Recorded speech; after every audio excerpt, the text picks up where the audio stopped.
La soberanía de Dios. Arthur Walkington Pink. Capítulo 5. La soberanía de Dios en la salvación.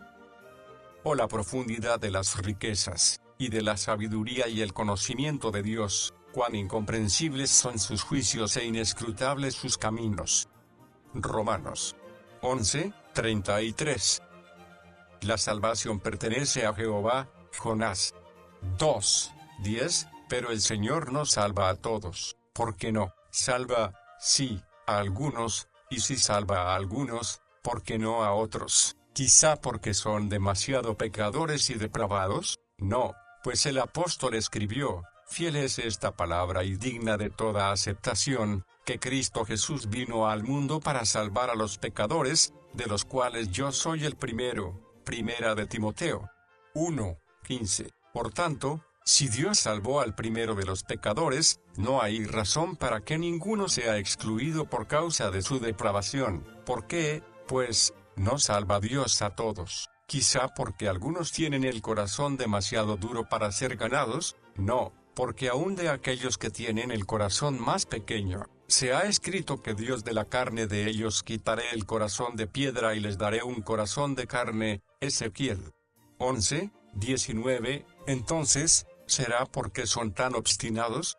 tan intratables, tan rebeldes, que Dios no puede atraerlos así? Antes de responder a esta pregunta, formulemos otra. Recurriremos a la experiencia de algunos, por lo menos, de los que forman el pueblo de Dios. Amigo, ¿no es cierto que hubo un tiempo en que andabas en consejo de malos, estabas en camino de pecadores, te sentabas en silla de escarnecedores, y con ellos decías: ¿no queremos que éste reine sobre nosotros? San Lucas 19:14. Es más, ¿acaso no hubo un tiempo en que tú no querías venir a Cristo para tener vida? San Juan 5:40. Es más, ¿acaso no hubo un tiempo en que unías tu voz a la de los que decían a Dios: apártate de nosotros? No queremos el conocimiento de tus caminos. ¿Quién es el Todopoderoso para que le sirvamos?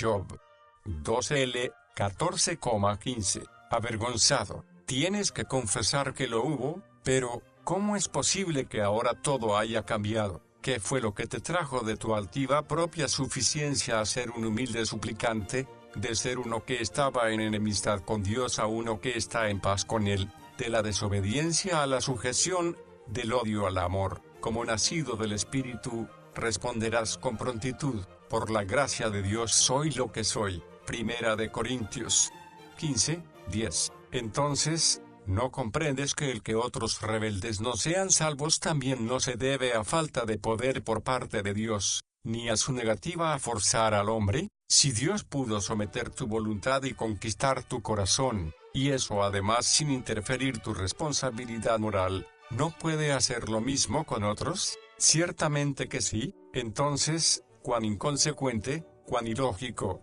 cuán necio es por tu parte intentar explicar el actual proceder de los impíos y su destino final, argumentar que Dios no puede salvarlos, que ellos no le dejan. ¿Acaso dices: pero llegó un momento en que yo quise, estuve dispuesto a recibir a Cristo como mi Salvador? Cierto que así ocurrió, pero fue el Señor quien te hizo querer. Salmos 11:3. Filipenses 2:13. ¿Por qué pues dirás no hace que todos los pecadores quieran? Pues, ¿por qué ha de ser? Sino por el hecho de que Él es soberano y hace lo que le agrada. Pero volvamos a la encuesta inicial: ¿por qué no todos son salvos? Particularmente todos los que oyen el Evangelio. Respondes aún: porque la mayoría rehúsa creer. Bien, es cierto, pero eso es solamente una parte de la verdad. Es la verdad vista desde el aspecto humano, pero hay también un aspecto divino, aspecto que requiere ser tenido muy en cuenta,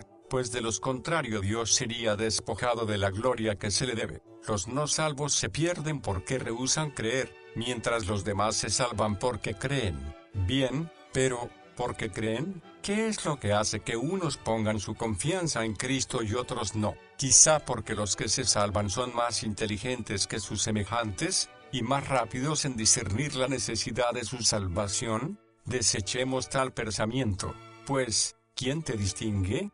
¿O qué tienes que no hayas recibido? Y si lo recibiste, ¿de qué te glorías como si no hubieras recibido? Primera de Corintios 4, 7. Es Dios mismo quien hace distinción entre el escogido y el no escogido, pues él mismo ha mandado escribir. No obstante, sabemos que el Hijo de Dios está presente y nos ha dado entendimiento para conocer al que es verdadero. Primera de San Juan 5, 20. La fe es un don de Dios, y porque no es de todos la fe. Segunda de Tesalonicenses 3, 2. Por lo tanto, vemos que Dios no otorga este don a todos. ¿A quiénes, pues, concede este favor salvador? A sus elegidos, creyeron cuantos estaban designados para la vida eterna. Hechos de los Apóstoles 13, 48. Por esto leemos de segunda fe de los escogidos de Dios. Tito 1, 1. Pero, ¿es Dios soberano en la distribución de sus favores? ¿Acaso no tiene derecho a hacerlo?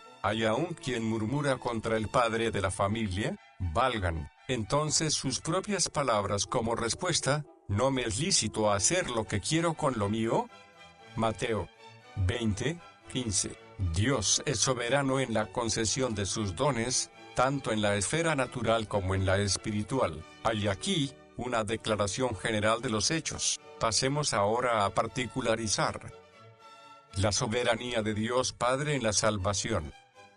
Quizá el pasaje de la Escritura que más enfáticamente afirma la soberanía absoluta de Dios respecto a la determinación del destino de sus criaturas es el capítulo 9 de Romanos. No vamos a tratar de repasar aquí el capítulo entero, sino que nos limitaremos a los versículos 21 al 23. ¿O no tiene autoridad el alfarero sobre el barro para hacer de la misma masa un vaso para uso honroso y otro para uso común? ¿Y qué hace Dios? Queriendo mostrar su ira y dar a conocer su poder, soportó con mucha paciencia a los vasos de ira que han sido preparados para destrucción. ¿Y qué hay si él hizo esto? Para dar a conocer las riquezas de su gloria sobre los vasos de misericordia que había preparado de antemano para gloria. Estos versículos presentan a la humanidad caída tan inerte y tan impotente como una masa de barro sin vida. Este texto bíblico es rico en contenido. Demuestra que no hay diferencia esencial entre los escogidos.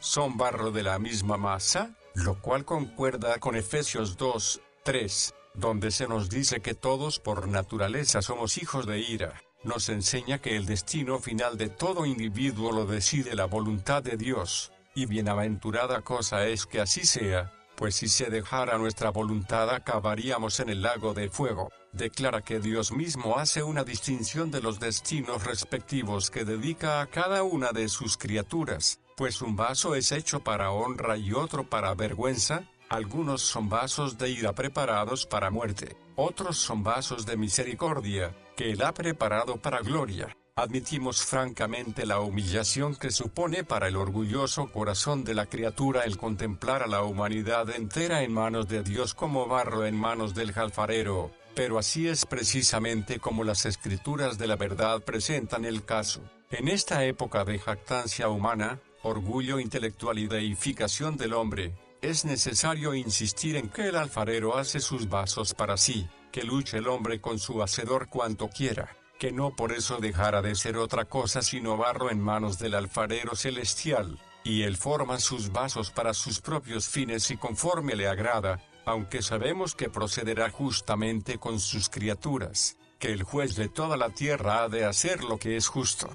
Dios afirma que tiene derecho indiscutible de hacer lo que quiera con lo que es suyo. No solamente Dios tiene derecho a hacer lo que quiera con las criaturas salidas de sus propias manos, sino que en realidad lo hace, según vemos, más evidentemente que en cualquier otra parte, en la gracia de la predestinación. Antes de la fundación del mundo Dios hizo una selección, una elección. Ante sus ojos omniscientes estaba toda la raza de Adán, y de ella escogió un pueblo y lo predestinó para la adopción de hijos, lo predestinó para ser conforme a la imagen de su Hijo, lo ordenó para vida eterna. Muchos son los textos bíblicos que ponen de realce esta bendita verdad, 7 de los cuales van a ocupar nuestra atención. Creyeron todos cuantos estaban destinados para vida eterna. Hechos de los Apóstoles 13, 48. Se han empleado todos los artificios del ingenio humano para restar poder al agudo filo de este texto y descartar con explicaciones fáciles al sentido evidente de estas palabras, pero todo ha sido en vano, ya que nada podrá jamás reconciliar este pasaje y otros semejantes con la mente del hombre natural. Creyeron todos cuantos estaban destinados para vida eterna. Aprendemos aquí 4 cosas. Primeramente, que creer es consecuencia y no causa decreto de Dios. En segundo lugar, que solo un número limitado ha sido designado para vida eterna, pues si todos los hombres sin excepción hubieran sido así ordenados por Dios, entonces las palabras todos cuantos constituyen una especificación carente de significado. En tercer lugar, que esta designación de Dios no consiste en meros privilegios externos, sino que es para vida eterna. No es designación para un servicio, sin para la salvación misma. En cuarto lugar, todos cuantos ni uno menos así han sido designados por Dios para vida eterna creerán con toda certeza. El comentario que el amado hermano Spurgeon hizo sobre el pasaje anteriormente citado, merece toda nuestra consideración. Dice así: se han hecho ciertas tentativas para demostrar que estas palabras no enseñan la predestinación, pero tales tentativas violan el lenguaje tan claramente, que no voy a malgastar el tiempo en replicar a ellas. Leo así: creyeron todos cuantos estaban designados para vida eterna, y no he de retorcer el texto, sino glorificar la gracia de Dios, atribuyéndole todos los casos de personas que creen. ¿No es Dios quien da disposición para creer? Si hay hombres dispuestos a poseer la vida eterna, ¿no es Él en todos los casos quien lo dispone? ¿Es injusto que Dios dé gracia? Si es justo que la dé, ¿es injusto que se haya propuesto darla? ¿Quisieras que la diera por accidente? Si es justo que tenga el propósito de dar gracias hoy, era justo que se lo propusiera antes de esta fecha, y por tanto, dado que Él no cambia, desde la eternidad, así también aún en este tiempo presente se ha levantado un remanente según la elección de gracia, y si es por la gracia, no procede de las obras. De otra manera la gracia ya no sería gracia. Romanos 11, 5,6. Las palabras así también, al principio de esta cita, nos remiten al versículo anterior donde se nos dice: he dejado para mí 7,000 hombres que no han doblado la rodilla delante de Baal. Nótese particularmente la palabra dejado. En los días de Elías había 7,000, una pequeñita minoría, que habían sido divinamente preservados de la idolatría y traídos al conocimiento del verdadero Dios. Esta preservación e iluminación no provenía de ningún mérito que hubiera en ellos, sino exclusivamente de la especial influencia e intervención de Dios. Cuán altamente favorecidas fueron tales personas al ser así dejadas para Dios. Ahora bien, dice el apóstol, de la manera que había un remanente en los días de Elías, dejado para Dios,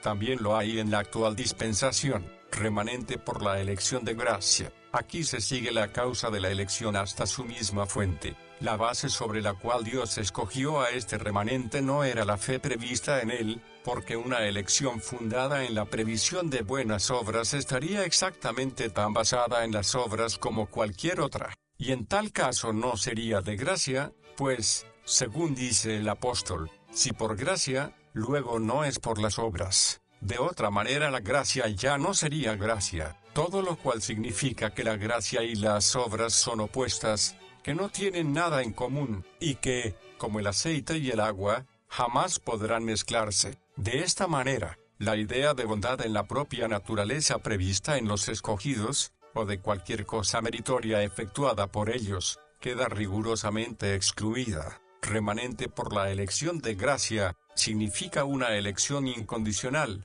resultado del favor soberano de Dios. En resumen, es una elección absolutamente gratuita, pues considerad, hermanos, vuestro llamamiento: no sois muchos sabios según la carne, ni muchos poderosos, ni muchos nobles, más bien Dios ha elegido lo necio del mundo para avergonzar a los sabios, y lo débil del mundo Dios ha elegido para avergonzar a lo fuerte. Dios ha elegido lo vil del mundo y lo menospreciado, lo que nos es, para deshacer lo que es, a fin de que nadie se jacte delante de Dios. Primera de Corintios 1, 26 al 29. Por 3 veces en este pasaje se hace referencia a la elección de Dios, y elección supone necesariamente selección, es decir, tomar a unos y dejar a otros. Quien escoge aquí es Dios mismo. Se da una definición del número escogido.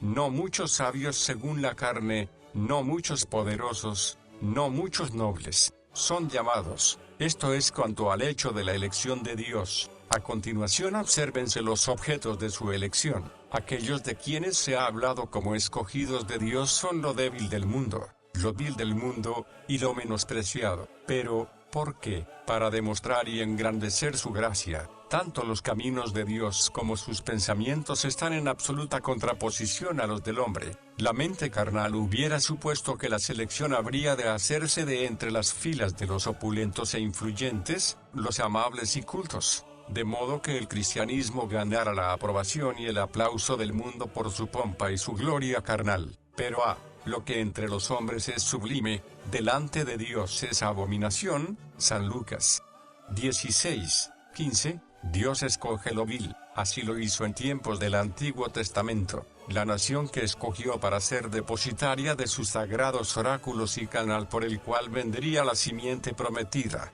no fue el antiguo Egipto, ni la imponente Babilonia, ni la altamente civilizada y culta Grecia. No, el pueblo sobre el que Jehová puso su amor y consideró como la niña de su ojo fue el de los despreciados hebreos. Así lo hizo también cuando nuestro Señor habitó entre los hombres, aquellos a quienes recibió en su agradable intimidad y encargó que salieran como embajadores suyos. Eran, en su mayor parte, pescadores ignorantes. Así ha sido siempre desde entonces, y el propósito de la elección de Dios, la razón de ser de la selección, es que ninguna carne se gloríe en su presencia, no habiendo nada remunerable en los objetos que Él eligió. Toda la alabanza ha de ser tributada libremente a las riquezas abundantes de su infinita gracia. Bendito sea el Dios y Padre de nuestro Señor Jesucristo, quien nos ha bendecido en Cristo con toda bendición espiritual en los lugares celestiales.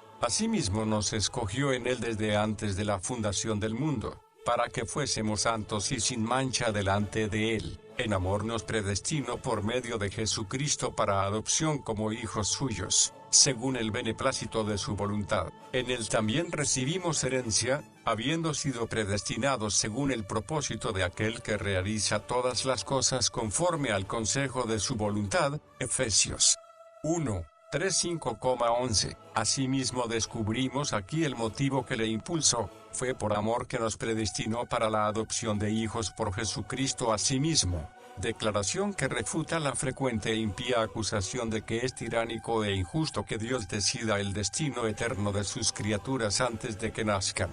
Finalmente, se informa aquí que en cuanto a esto no tuvo consejo con nadie, sino que somos predestinados según el puro afecto de su voluntad. Pero nosotros debemos dar gracias a Dios siempre por vosotros, hermanos amados del Señor, de que Dios os haya escogido desde el principio para salvación, por la santificación del Espíritu y fe en la verdad. Segunda de Tesalonicenses 2:13. Hay aquí 3 cosas que merecen especial atención. Primeramente, el hecho de que se nos dice explícitamente que los elegidos de Dios son escogidos para salvación. No podría darse un lenguaje más explícito. Cuán sumariamente eliminan estas palabras los sofismas y equívocos de los que pretenden que la elección se refiere solamente a privilegios externos o categoría en el servicio. Es para salvación que Dios nos ha escogido. En segundo lugar, se nos advierte aquí que la elección para salvación no menosprecia el empleo de los medios apropiados.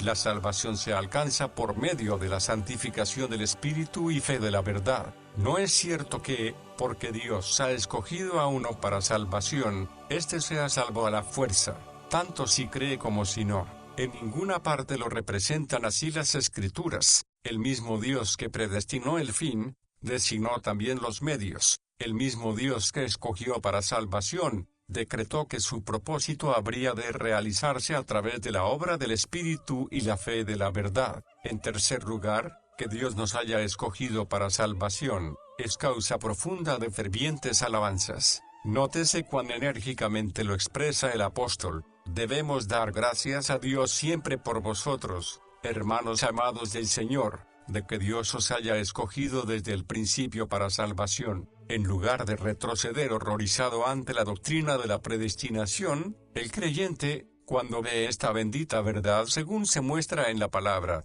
descubre un motivo sin par de gratitud y acción de gracias, solo superado por el don inexplicable de la bendita persona del Redentor. Fue Él quien nos salvó y nos llamó con santo llamamiento, no conforme a nuestras obras, sino conforme a su propio propósito y gracia, la cual nos fue dada en Cristo Jesús antes del comienzo del tiempo. Segunda de Timoteo 1:9. Cuán claro y preciso es el lenguaje de la Sagrada Escritura. Es el hombre quien, con sus palabras, oscurece el consejo. Es imposible presentar el caso más claramente, o más enérgicamente que como se manifiesta aquí. Nuestra salvación no es conforme a nuestras obras, es decir, no es debida a nada que haya en nosotros, ni recompensa de algo que nosotros hayamos hecho, sino que es el resultado del propio intento y gracia de Dios, gracia que nos fue dada en Cristo Jesús antes del comienzo del tiempo.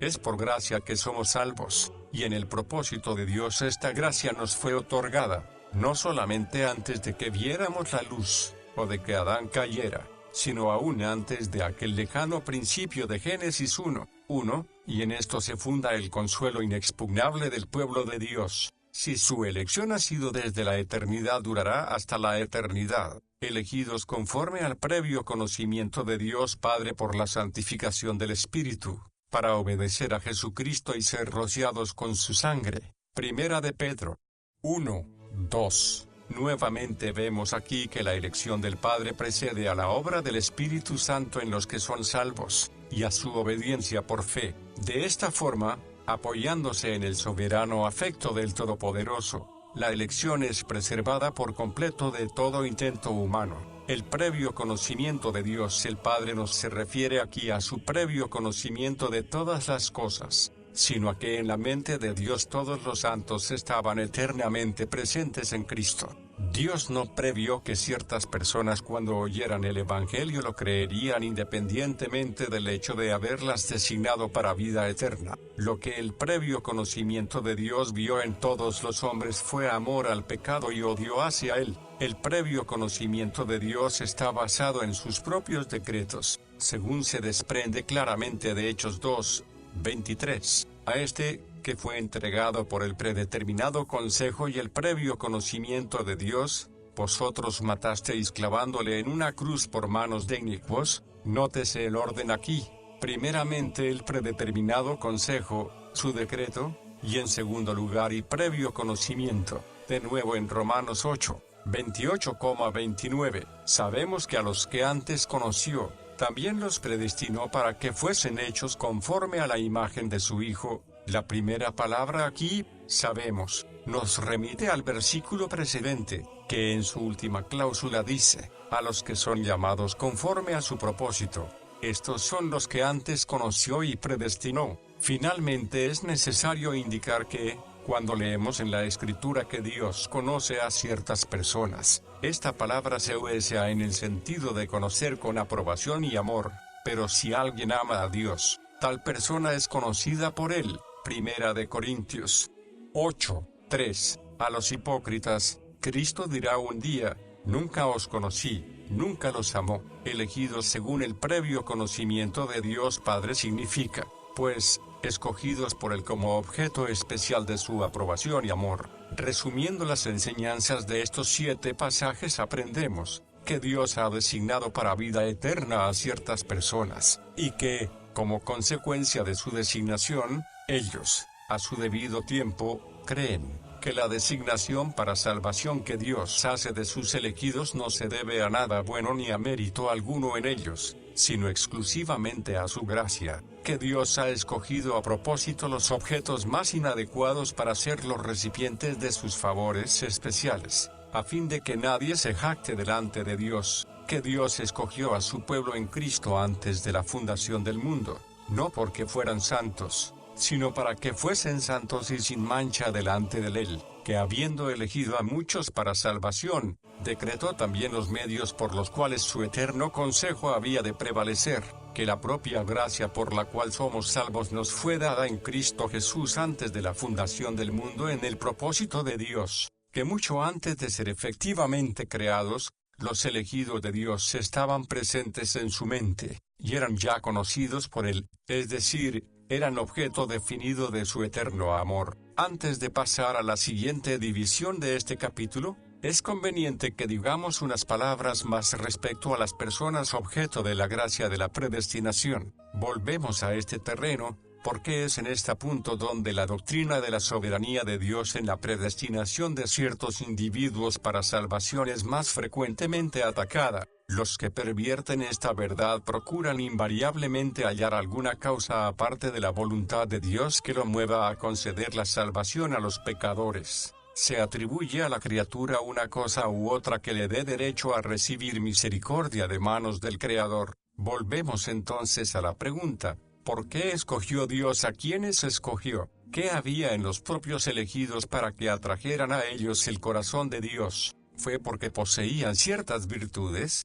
¿Porque tenían corazones generosos, temperamento apacible, hablar sincero? Resumiendo, ¿los escogió Dios porque eran buenos? No, pues nuestro Señor dijo: hay uno solo que es bueno, Dios. Mateo 19:17. ¿Fue a causa de alguna buena obra que hubiesen hecho? No, pues está escrito: no hay quien haga lo bueno, no hay ni siquiera uno. Romanos 3:12. ¿Fue porque demostraron interés y celo en buscar a Dios? No, pues también está escrito: no hay quien busque a Dios. Romanos 3:11. ¿Fue porque Dios previó que creerían? No, pues, ¿cómo pueden creer en Cristo los que están muertos en delitos y pecados? ¿Cómo podía Dios conocer previamente que algunos hombres serían creyentes, cuando la fe era imposible para ellos? La Escritura declara que creemos por la gracia. Hechos de los Apóstoles 18:27, versión revisada 1960. La fe es el don de Dios, y fuera de este don nadie creería. La causa de su elección, pues, se fundamenta en él y no en los objetos elegidos. Escogió a quienes escogió simplemente porque decidió escogerlos. Hijos somos por divina elección, los que en Cristo Jesús salvados fuimos. Por eterno designio e intención la gracia soberana recibimos. Tu amor, Señor, y tu misericordia otorgan a la vez favor y gloria. De la Revista del Evangelio, 1777. La soberanía de Dios Hijo en la salvación. ¿Por quién murió Cristo? Seguramente no hace falta argumentar sobre el hecho de que el Padre tenía un propósito concreto al entregarlo a la muerte, o que Dios Hijo tenía un designio definido ante él al poner su vida. Dice el Señor que hace estas cosas, que son conocidas desde la eternidad. Hechos de los Apóstoles 15:18. ¿Cuál era, pues, el propósito del Padre y el designio de Hijo? Respondemos: Cristo murió por los escogidos de Dios. No olvidemos el hecho de que el designio limitado en la muerte de Cristo ha sido tema de muchas controversias. Signo de interrogación abierta. ¿Hay alguna gran verdad revelada en la Escritura que no lo haya sido? Ni olvidemos tampoco que todo lo que está relacionado con la persona y la obra de nuestro bendito Señor ha de ser tratado con la máxima reverencia, y que un así dice Jehová ha de ser usado en apoyo de todas las afirmaciones que hagamos. Nuestra apelación será a la ley y el testimonio. ¿Por quién murió Cristo? ¿Quiénes eran aquellos quienes se propuso redimir en el derramamiento de su sangre? No hay duda de que el Señor Jesús tenía un designio absoluto en él cuando fue a la cruz. Si lo tenía, se deduce por necesidad que el alcance abarcado por dicho propósito tenía un límite, pues una determinación o propósito absoluto de Dios es preciso que se cumpla. Si la determinación absoluta de Cristo abarcara a toda la humanidad, entonces toda la humanidad ciertamente se salvaría. Para escapar a esta inevitable conclusión, muchos han afirmado que no había tal determinación absoluta ante Cristo, que en su muerte se hizo una mera provisión condicional de salvación para toda la humanidad. La refutación de semejante afirmación se halla en las promesas hechas por el Padre a su Hijo antes que Él fuera a la cruz. Más aún, antes de su encarnación, las Escrituras del Antiguo Testamento presentan al Padre prometiendo al Hijo cierta recompensa por sus sufrimientos en sustitución por los pecadores. Al llegar a este punto nos limitaremos a una o dos declaraciones registradas en el conocidísimo capítulo 53 de Isaías.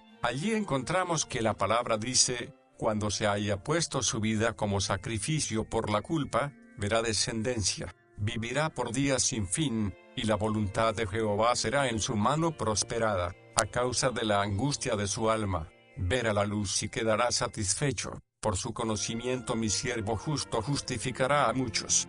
Sin embargo, aquí debemos detenernos y preguntar: ¿cómo podría ser cierto que Cristo verá descendencia y que a causa de la angustia de su alma, verá la luz y quedará satisfecho? A menos que la salvación de ciertos miembros de la raza humana hubiera sido divinamente decretada y por tanto fuera segura, ¿cómo podría ser cierto que Cristo justificaría a muchos, si no había una provisión efectiva de que algunos le recibirían como su Salvador? Por otro lado, insistir en que el Señor Jesús se propuso realmente la salvación de toda la humanidad es acusarle de aquello que ningún ser humano inteligente debe cometer. Por ejemplo, proponerse algo que en virtud de su omnisciencia sabía que nunca ocurriría. Por ello, la única alternativa que nos queda es que, en lo referente al propósito predeterminado de su muerte, Cristo murió solamente por los elegidos. Resumiéndolo en una frase, que esperamos será inteligible para todo lector, diremos que Cristo no murió para hacer posible la salvación de toda la humanidad, sino para hacer segura la salvación de todos los que el Padre le ha dado. Cristo murió, no simplemente para hacer que los pecados fuesen perdonables, sino para quitar el pecado mediante el sacrificio de sí mismo. Hebreos 9:26.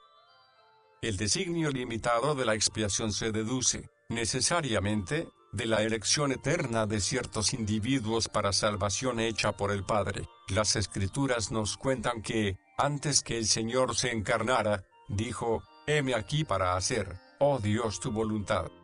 Hebreos 10:7. Y después de haberse encarnado declaró: porque yo he descendido del cielo, no para hacer la voluntad mía, sino la voluntad del que me envió. San Juan 6:38. Por tanto, si Dios desde el principio había escogido a ciertas personas para salvación, se concluye que, por estar la voluntad de Cristo de perfecto acuerdo con la voluntad del Padre, no procuraría ampliar su elección. Lo que acabamos de decir no es simplemente una deducción meritoria nuestra, sino que está en estrecha armonía con las enseñanzas explícitas de la palabra. Una y otra vez nuestro Señor se refirió a aquellos que el Padre le había dado y por los cuales tenía especial interés. Así dijo: todo lo que el Padre me da vendrá a mí, y al que a mí viene, jamás le echaré fuera. Y esta es la voluntad del que me envió, que yo no pierda nada de todo lo que me ha dado, sino que lo resucite en el día final.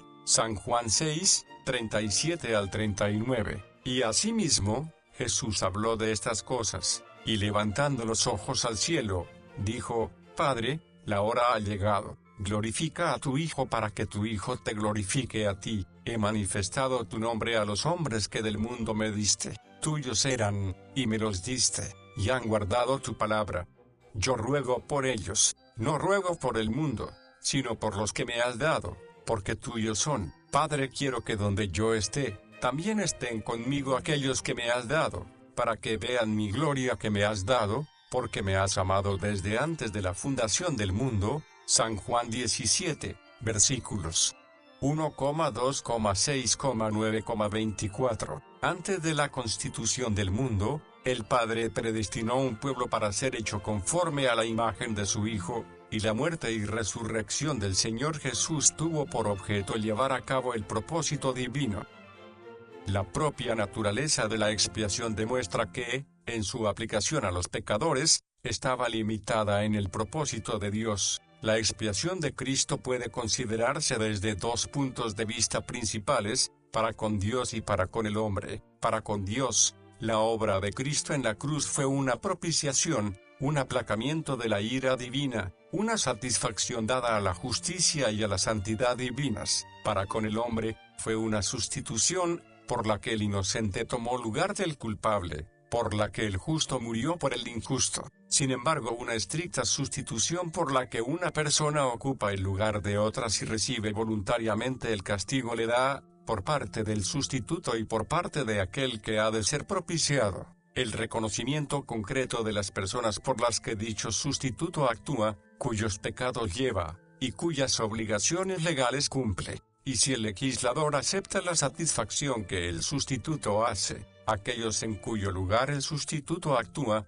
cuyo lugar él ocupa, han de ser necesariamente absueltos. Si estoy en deuda y no puedo pagarla, y otro se presenta y paga a mi acreedor todo el importe, y se le entrega un recibo que así lo declara, a ojos de la ley mi acreedor ya no tiene derecho alguno sobre mí. En la cruz, el Señor Jesús se dio en rescate, y la tumba vacía 3 días después dio testimonio de que este rescate había sido aceptado por Dios. El asunto que deseamos plantear aquí es, ¿por quién fue ofrecido este rescate? Si fue ofrecido por toda la humanidad, la deuda en que todo hombre ha incurrido ha quedado saldada. Si Cristo llevó en su propio cuerpo en el madero los pecados de todos los hombres sin excepción, ninguno perecerá. Si Cristo fue hecho maldición por toda la raza de Adán, ninguno será finalmente condenado. Dios no puede exigir el pago 2 veces, primero de la mano de mi sustituto agonizante,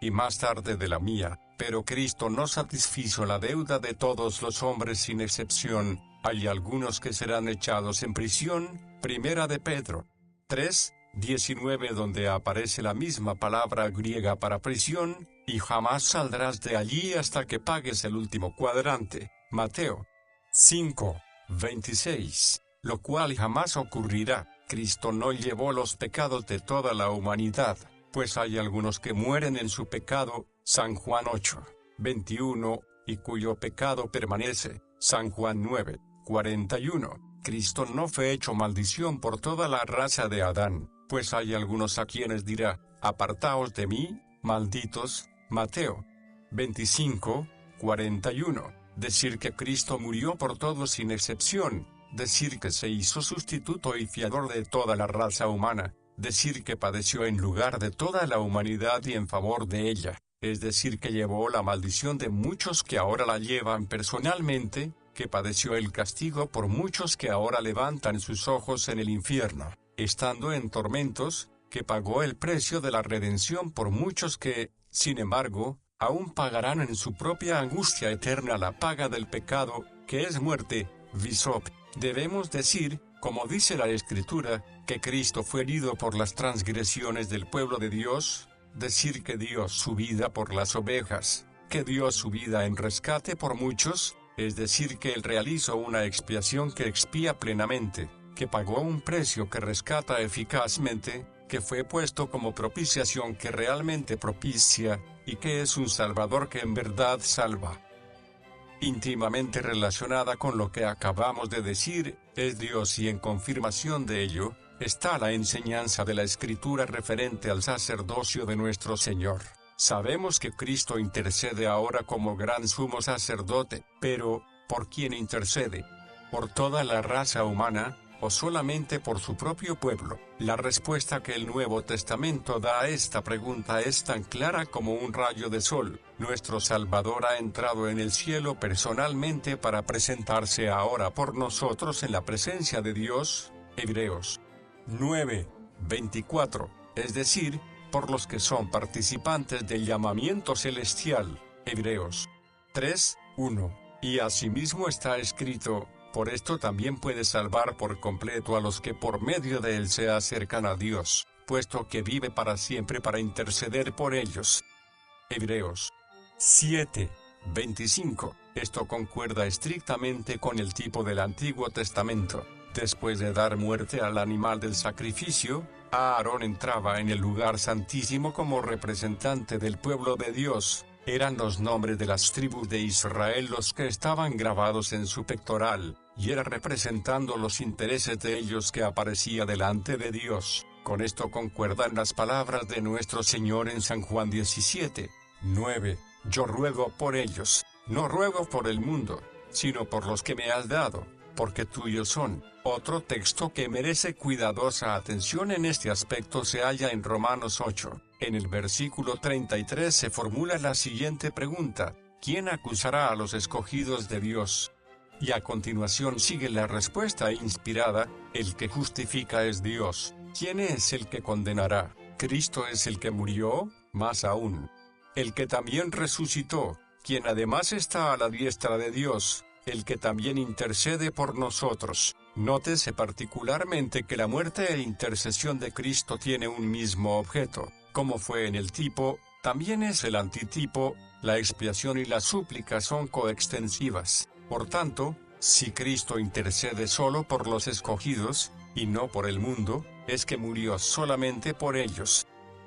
El número de los que comparten los beneficios de la muerte de Cristo está determinado, no solamente por la naturaleza de la expiación y el sacerdocio de Cristo, sino también por su poder. Si se reconoce que aquel que murió en la cruz era Dios manifestado en carne, se deduce de modo inevitable que Cristo llevaría a cabo su intento, que lo que se propuso lo logrará, que conseguirá aquello en que puso su voluntad y ánimo. Si el Señor Jesús posee toda potestad en los cielos y en la tierra, nadie puede entonces resistir eficazmente a su voluntad. Quizás se diga, esto es cierto en sentido abstracto, pero Cristo se niega a ejercer este poder, ya que jamás forzará a nadie a recibirle como Salvador. En cierto sentido esto es verdad, pero en otro es positivamente falso. La salvación de cualquier pecador entra, a pesar de todo, dentro de la esfera del poder divino. Por naturaleza, el pecador está enemistado con Dios, y nada sino el poder divino actuando en él puede vencer esta enemistad. Por esto está escrito, nadie puede venir a mí, a menos que el Padre que me envió lo traiga. San Juan 6:44. Es el poder divino venciendo la enemistad innata del pecador lo que hace que éste quiera venir a Cristo para tener vida. Mas esta enemistad no es vencida en todos. ¿Por qué? ¿Es acaso porque la enemistad es demasiado rebelde para ser superada? ¿Hay quizá corazones tan endurecidos contra Cristo, que Él es incapaz de forzar la entrada? Responder en sentido afirmativo sería negar su omnipotencia. En último análisis no es cuestión de que el pecador quiera o no quiera, pues por naturaleza ninguno quiere. El querer venir a Cristo es el resultado final del poder divino actuando en el corazón y la voluntad del hombre, y venciendo la enemistad humana inherente y crónica, como está escrito, en el día de tu poder, tu pueblo se te ofrecerá voluntariamente en la hermosura de la santidad. Salmos 110:3. Decir que Cristo no puede ganar para sí a los que no quieren es negar que le ha sido dada toda potestad en los cielos y en la tierra. Decir que Cristo no puede usar su poder sin destruir la responsabilidad del hombre, es dar por sentado lo discutible, pues Él ha usado este poder suyo y ha hecho que quisieran los que han venido a Él. Y si hizo esto sin destruir su responsabilidad, ¿por qué no puede hacerlo con otros? Si puede ganar el corazón de un pecador para sí, ¿por qué no el de otro? Decir, como generalmente se hace, que los otros no le dejan es poner en tela de juicio su suficiencia. Todo esto es cuestión de su voluntad. Si el Señor Jesús ha decretado, deseado, resuelto la salvación de toda la humanidad, es que toda la raza humana será salva, pues de lo contrario, carecería del poder suficiente para hacer que se cumpliesen sus propósitos, y en tal caso, nunca podría decirse a causa de la angustia de su alma, verá luz y quedará satisfecho.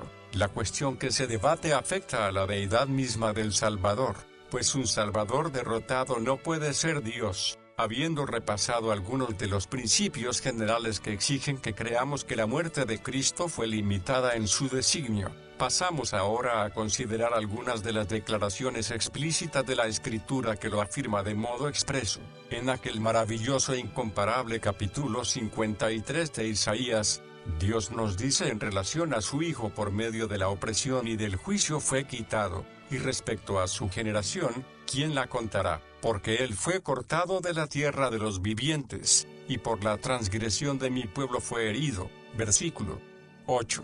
En perfecta armonía con esto fue la palabra del ángel a José, y llamará su nombre Jesús, porque él salvará a su pueblo de sus pecados. Mateo 1:21, es decir, no únicamente a Israel, sino a todos los que el Padre le había dado. Nuestro Señor declaró: el Hijo del Hombre no vino para ser servido, sino para servir y para dar su vida en rescate por muchos. Mateo 20:28. Pero, ¿por qué se dice por muchos? Si todos sin excepción están redimidos, fue a su pueblo a quien redimió. San Lucas 1:68. Fue por las ovejas, y no por los cabritos, que el buen pastor dio su vida. San Juan 10:11. Fue la iglesia de Dios lo que compró con su propia sangre. Hechos de los Apóstoles 20:28. Si hay un texto en que especialmente desearíamos basar esta posición, es el de San Juan 11:49-52. Se nos dice que Caifás, uno de ellos, sumo pontífice aquel año, les dijo: pero esto no lo dijo de sí mismo, sino que, como era el sumo sacerdote de aquel año, profetizó que Jesús había de morir por la nación, y no solamente por la nación, sino también para reunir en uno a los hijos de Dios que estaban esparcidos. Se nos dice aquí que Caifás no lo dijo de sí mismo, es decir, como en tiempos del Antiguo Testamento, véase segunda de Pedro 1:21. Su profecía no tenía su origen en él, sino que habló siendo movido del Espíritu Santo. De esta manera, el valor de lo que dijo queda cuidadosamente preservado, y garantizada la procedencia divina de esta revelación. Además, se nos declara aquí concretamente que Cristo murió por aquella nación, es decir, Israel, y también por él un cuerpo, su iglesia, pues es en la iglesia que los hijos de Dios, derramados entre las naciones, están siendo ahora juntados en uno. Y no es notable que los miembros de la iglesia sean aquí llamados hijos de Dios aún antes que Cristo muriese, y por tanto antes de que comenzara a edificar su iglesia, la inmensa mayoría de ellos aún no habían nacido, pero eran considerados como hijos de Dios porque habían sido escogidos en Cristo antes de la fundación del mundo, y por tanto predestinados para ser adoptados hijos por Jesucristo mismo. Efesios 1:4,5. De manera semejante, Cristo dijo: tengo, no dice tendré, otras ovejas que no son de este redil. San Juan 10:16. Si hubo un momento en que el verdadero designio de la cruz llenaba de manera suprema el corazón y las palabras de nuestro bendito Salvador, fue durante la última semana de su ministerio en la tierra. ¿Qué dicen, pues, los textos que tratan de esta porción de su ministerio en relación con lo que estamos estudiando? Dicen: sabiendo Jesús que había llegado su hora para pasar de este mundo al Padre, como había amado a los suyos que estaban en el mundo, los amó hasta el fin. San Juan 13:1. Por ello yo me santifico a mí mismo, para que ellos también sean santificados en la verdad. San Juan 17:19, lo cual significa que, por causa de los suyos, los que el Padre le había dado, se separó para la muerte en la cruz. Uno desea preguntar: ¿por qué tal distinción de términos si Cristo murió por todos los hombres sin discriminación? Antes de concluir esta sección del presente capítulo, consideraremos brevemente unos cuantos de aquellos pasajes que más enérgicamente parecen enseñar un designio ilimitado en la muerte de Cristo. En 2 de Corintios 5:14 leemos: uno murió por todos. Pero esto no es todo lo que la porción afirma. Si se examina cuidadosamente el versículo y todo el pasaje de donde se citan estas palabras, se descubrirá que, en vez de enseñar una expiación ilimitada, constituye un enfático argumento de que hay un designio ilimitado en la muerte de Cristo. El versículo entero dice: porque el amor de Cristo nos impulsa, considerando esto, que uno murió por todos. Por consiguiente, todos murieron. Conviene indicar que en el texto griego hay un artículo determinado antes del último todos, y que el verbo aquí está en tiempo aoristo y por tanto debe decir, considerando esto, que uno murió por todos. Por consiguiente, todos murieron. El apóstol está aquí sacando una conclusión, según se deduce de las palabras considerando esto, que sí. Luego todos. Lo que quiere decir que aquellos por quienes uno murió son considerados, judicialmente, como habiendo muerto también. El versículo siguiente prosigue diciendo, y él murió por todos para que los que viven ya no vivan más para sí, sino para aquel que murió y resucitó por ellos. No solamente murió, sino que resucitó, cosa que también hicieron todos aquellos por quienes murió, pues aquí se dicen que viven. Aquellos en lugar de quienes un sustituto actúa son considerados legalmente como si actuasen ellos en persona, ante la ley. El sustituto y aquellos a quienes representa son una misma cosa. Así es a los ojos de Dios. Cristo fue identificado con su pueblo y su pueblo fue identificado con él, por lo cual, cuando él murió, ellos murieron judicialmente, y cuando resucitó, ellos resucitaron también. Pero además se nos dice en este pasaje, versículo 17, que si alguno está en Cristo, nueva criatura es, ha recibido una nueva vida, no solo ante los ojos de la ley, sino también efectivamente, por lo cual, los todos por quienes Cristo murió reciben aquí el mandato de vivir en adelante no ya para sí, mas para aquel que murió y resucitó por ellos. Dicho de otro modo, los que pertenecen a este todos, por quienes Cristo murió, son exhortados aquí a manifestar prácticamente en sus vidas diarias lo que ahora son ante la ley, han de vivir para Cristo que murió por ellos. Así se nos define el uno murió por todos. Los todos por quienes Cristo murió son los que viven, y a quienes aquí se manda que vivan para Él. Este pasaje enseña, pues, tres verdades importantes que, para mejor mostrar su alcance, mencionaremos en orden inverso. Se exhorta aquí a ciertas personas a no vivir ya para ellas sino para Cristo. Aquellos a quienes va dirigida esta exhortación son los que viven, es decir, viven espiritualmente, o sea a los hijos de Dios, pues únicamente ellos de entre toda la humanidad poseen vida espiritual, estando los demás muertos en delitos y pecados. Los que en verdad así viven son aquellos, los todos, por quienes Cristo murió y resucitó. Este pasaje enseña, por tanto, que Cristo murió por todo su pueblo, los escogidos, los que el Padre le dio, que como resultado de su muerte, resurrección por ellos, viven, siendo los escogidos los únicos que viven realmente de esta manera, y que esta vida que ya tienen a través de Cristo ha de ser vivida para Él. El amor de Cristo debe ahora impulsarles, porque hay un Dios, asimismo un mediador entre Dios y los hombres. No dice el hombre, pues esto habría sido un término general y significado la humanidad. Qué precisión la de la Sagrada Escritura, Jesucristo hombre, quien se dio a sí mismo en rescate por todos, de lo cual se dio testimonio a su debido tiempo.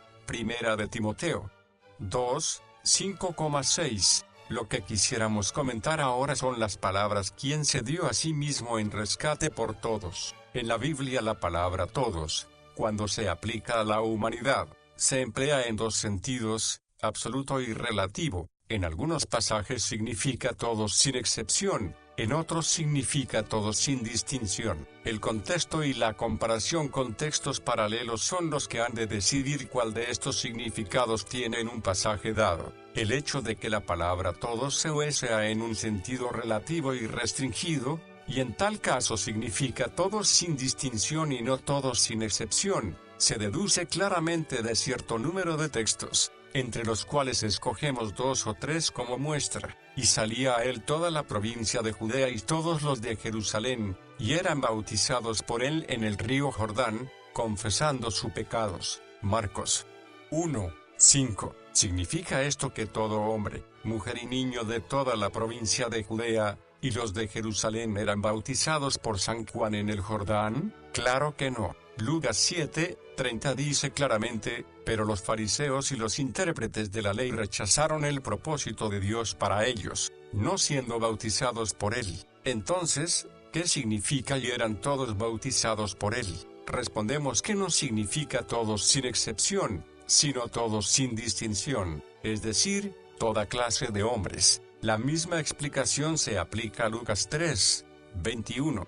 Leemos ahora, y por la mañana volvió al templo, y todo el pueblo venía a él, y sentado les enseñaba. San Juan 8. 2. Hemos de entender esta expresión absoluta o relativamente, significa todo el pueblo, todo sin excepción, o todo sin distinción, es decir, toda clase de personas. Evidentemente lo segundo, ya que el templo no podía acomodar a todos los que estaban en Jerusalén en aquel momento, o sea, en la fiesta de los tabernáculos. Asimismo leemos en Hechos 22, 15, porque serás testigo suyo ante los todos hombres de lo que has visto y oído. Evidentemente todos los hombres no significa aquí todos los miembros de la raza humana. Afirmemos, pues, que las palabras quien se dio a sí mismo en rescate por todos, Primera de Timoteo 2, 6, significan todos sin distinción, y no todos sin excepción. Él se dio a sí mismo en precio del rescate por todas las nacionalidades, de todas las generaciones, de todas las clases, en resumen por todos los elegidos,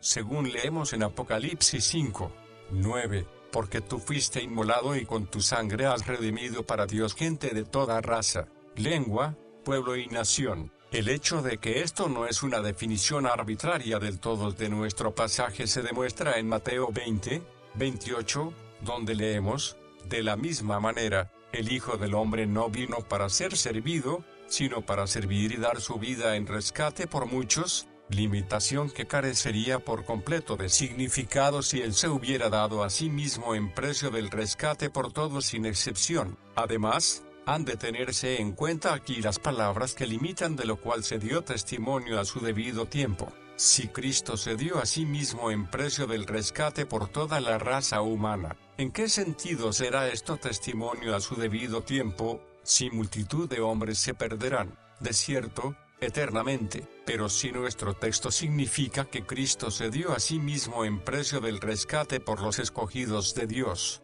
por todos sin distinción de nacionalidad, posición social, moralidad, edad o sexo, entonces, el significado de estas palabras calificativas es perfectamente inteligible, pues a su debido tiempo esto será testimonio en la salvación real y efectiva de cada uno de ellos. Sin embargo, vemos a Jesús, quien por poco tiempo fue hecho menor que los ángeles, coronado de gloria y honra por el padecimiento de la muerte, para que por la gracia de Dios gustase la muerte por todos. Hebreos 2, 9. Este pasaje no ha de detenernos mucho tiempo. En el texto griego, la frase está expresada en forma abstracta. Todos no quiere decir todos los hombres, pues no hay ninguna palabra que corresponda a hombre. Algunos suponen que debería decir todas las cosas, es decir, gustó la muerte por todas las cosas, pero consideramos que esto sería una equivocación. Nuestra opinión es que las palabras que siguen a continuación explican nuestro texto, porque le convenía a Dios, por causa de quien y por medio de quien son todas las cosas, perfeccionar al autor de la salvación de ellos. Aquí el apóstol habla de hijos, y nosotros sugerimos la elipsis de la palabra hijos de la siguiente manera: gustó la muerte por todos, añadiéndose a continuación los hijos en bastardilla. Así, en vez de enseñar el designio ilimitado en la muerte de Cristo, Hebreos 2, 9,10, está en perfecto acuerdo con las demás porciones que hemos citado, y que ponen de relieve el propósito restringido de la expiación. Fue por los hijos y no por la raza humana que nuestro Señor gustó la muerte. Al terminar esta sección del presente capítulo, digamos que la única limitación en la expiación por la cual hemos contendido, es la limitación que procede de la soberanía pura, una limitación, no de valor y virtud, sino de designio y aplicación. Pasemos ahora a considerar la soberanía del Espíritu Santo en la salvación. Puesto que el Espíritu Santo es una de las tres personas de la bendita Trinidad, se refiere necesariamente que simpatiza plenamente con la voluntad y el designio de las otras personas de la divinidad.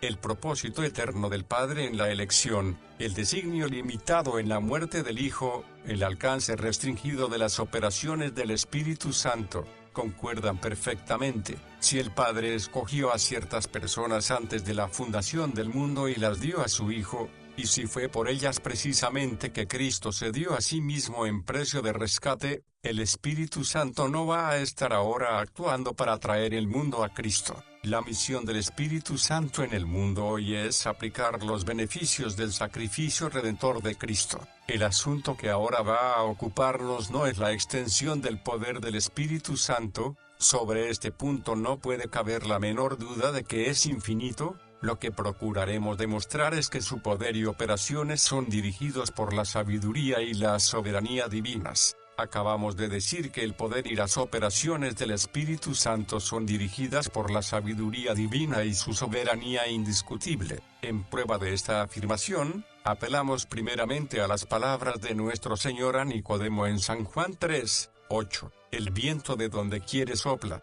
y oyes su sonido, mas ni sabes de dónde viene, ni a dónde vaya. Así es todo aquel que es nacido del Espíritu. La comparación es doble. Primeramente, ambos son soberanos en sus acciones, y en segundo lugar, ambos son misteriosos en sus operaciones. La comparación se indica en la palabra así. El primer punto de comparación se observa en las palabras donde quiere o gusta, y el segundo se halla en las palabras no sabes. Como este último no es el que ahora interesa, pasaremos inmediatamente a considerar el primero, el viento de donde quiere sopla. Así es todo aquel que es nacido del Espíritu.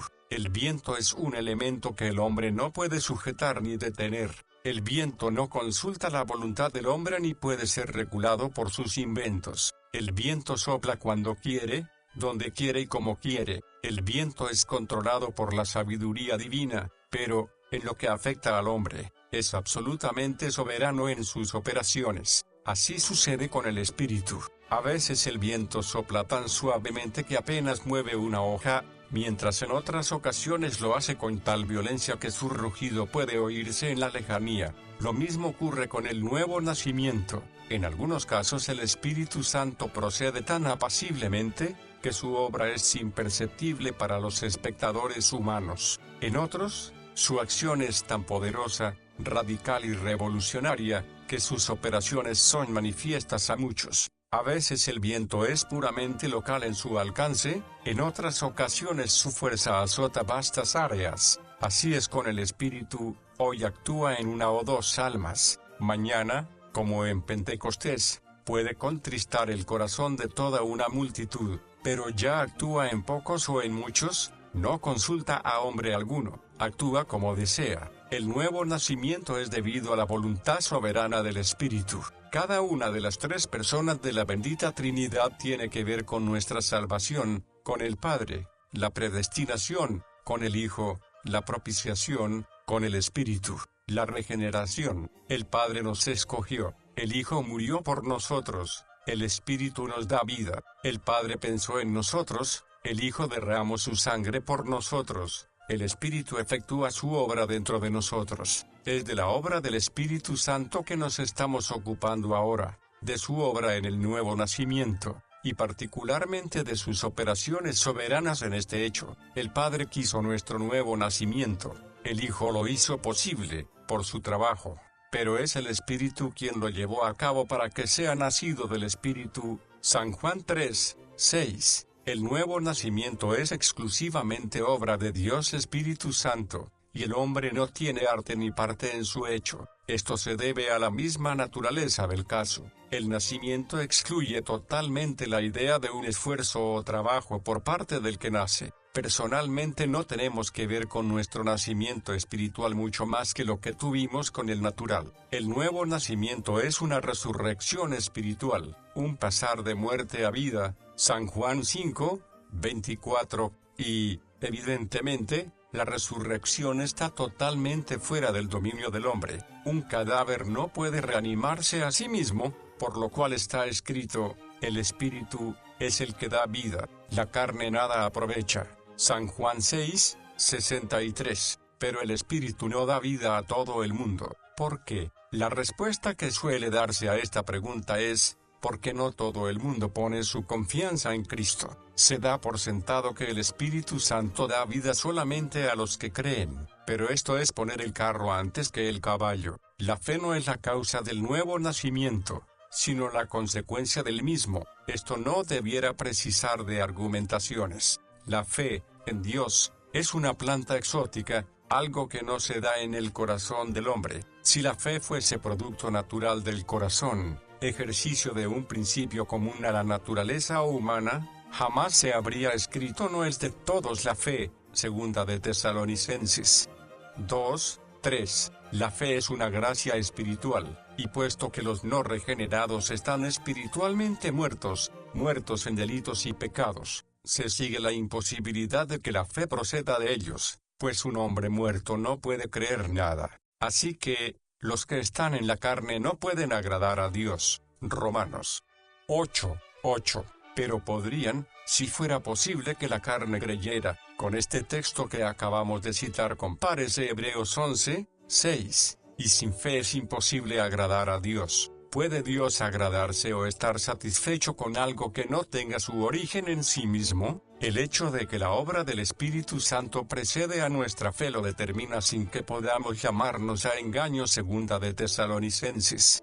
2:13, de que Dios os haya escogido desde el principio para salvación, por la santificación del Espíritu y fe en la verdad. Nótese que santificación del Espíritu viene primero y hace posible la fe en la verdad. ¿Qué es, pues, la santificación del Espíritu? Respondemos, el nuevo nacimiento. En la Escritura, la santificación significa siempre separación de algo y hacia algo o hacia alguien. Ampliemos ahora nuestra afirmación de que la santificación del Espíritu corresponde al nuevo nacimiento e indica el efecto de este en cuanto a la posición de uno. He aquí un siervo de Dios que predica el Evangelio a una congregación en la que hay un centenar de personas no salvas. Les presenta su estado de ruina y perdición según lo declara la Escritura. Les habla de Dios, de su carácter y de sus justas exigencias. Les explica que Cristo las satisface, que el justo muere por el injusto,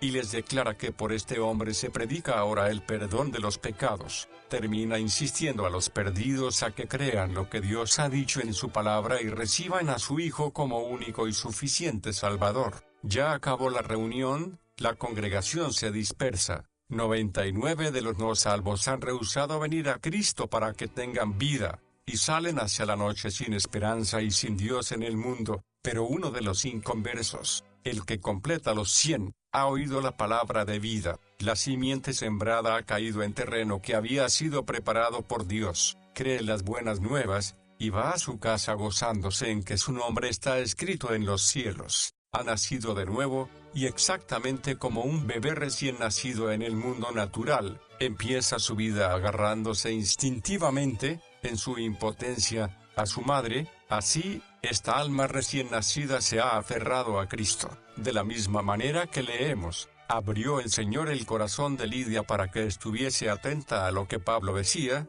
Hechos de los Apóstoles 16:14. Así, en el caso que hemos supuesto, el Espíritu Santo dio vida a este pecador antes de que creyera el mensaje del Evangelio. He aquí, pues, la santificación del Espíritu. Esta alma que ha nacido de nuevo, en virtud de su nuevo nacimiento ha sido separada de las otras 99. Los nacidos de nuevo son apartados por el Espíritu de los que están muertos en delitos y pecados. Pero continuemos con segunda de Tesalonicenses 2:13, pero nosotros debemos dar gracias a Dios siempre por vosotros, hermanos amados del Señor, de que Dios os haya escogido desde el principio para salvación, por la santificación del Espíritu y fe en la verdad. El orden que siguen aquí los pensamientos es importantísimo y muy instructivo. Primeramente, la elección eterna de Dios; en segundo lugar, la santificación del Espíritu; y en tercer lugar, fe en la verdad. Precisamente se hallan en el mismo orden que en Primera de Pedro 1:2, elegidos conforme el previo conocimiento de Dios Padre por la santificación del Espíritu, para obedecer a Jesucristo y ser rociados con su sangre. Damos por sentado que la obediencia aquí es la obediencia de la fe. Romanos 1:5, que se apropia las virtudes de la sangre derramada del Señor Jesús. Vemos, pues, que antes de la obediencia, de la fe, véase Hebreos 5, 9. Viene la obra del Espíritu que nos aparta, y antes aún, y como origen, la elección de Dios Padre. Los santificados del Espíritu serán, pues, aquellos a quienes Dios haya escogido desde el principio para salvación. Segunda de Tesalonicenses 2:13, los elegidos según la presciencia de Dios Padre. Primera de Pedro 1:2. El Espíritu Santo es soberano en sus operaciones, y su misión salvadora se limita a los escogidos de Dios. Estos son a quienes Él consuela, sella, guía a toda verdad, y a quienes muestra las cosas que han de venir. La obra del Espíritu es necesaria para el cumplimiento total del propósito eterno de Dios. Hablando hipotéticamente, presuponiendo, pero con reverencia, si Dios no hubiese hecho más que entregar a Cristo a la muerte por los pecadores, ni uno solo se salvaría jamás. Para que un pecador vea la necesidad que tiene de un Salvador y quiera recibir al Salvador que necesita, se precisa indispensablemente, sobre él y en él, la obra del Espíritu Santo. Si Dios no hubiera hecho más que entregar a Cristo a la muerte por los pecadores, y luego enviar a sus siervos a proclamar la salvación por Cristo, dejando que los pecadores de por sí la aceptaran o rechazaran según ellos quisieran, todos la habrían rechazado, porque en lo íntimo todos los hombres odian a Dios y están en enemistad con Él. Romanos 8:7. Por consiguiente, es necesario que haya una obra del Espíritu Santo para traer al pecador a Cristo, para vencer su oposición natural, y para inducirle a aceptar la provisión que Dios ha hecho. Por naturaleza, los elegidos de Dios son hijos de ira como los demás. Efesios 2:3. Y como tales, sus corazones están enemistados con Dios, pero esta enemistad de ellos es vencida por el Espíritu, y como consecuencia de su obra regeneradora creen en Cristo. No es, pues, evidente que la razón de que otros sean dejados fuera del reino de Dios no es solamente porque no quieren entrar, sino también porque el Espíritu Santo no ha procedido así con ellos. ¿No es manifiesto que el Espíritu Santo es soberano en el ejercicio de su poder, y que así como el viento de donde quiere sopla, también el Espíritu Santo actúa donde quiere? En resumen, hemos procurado demostrar la perfecta armonía de los caminos de Dios, que cada una de las personas de la divinidad actúa de acuerdo con las demás.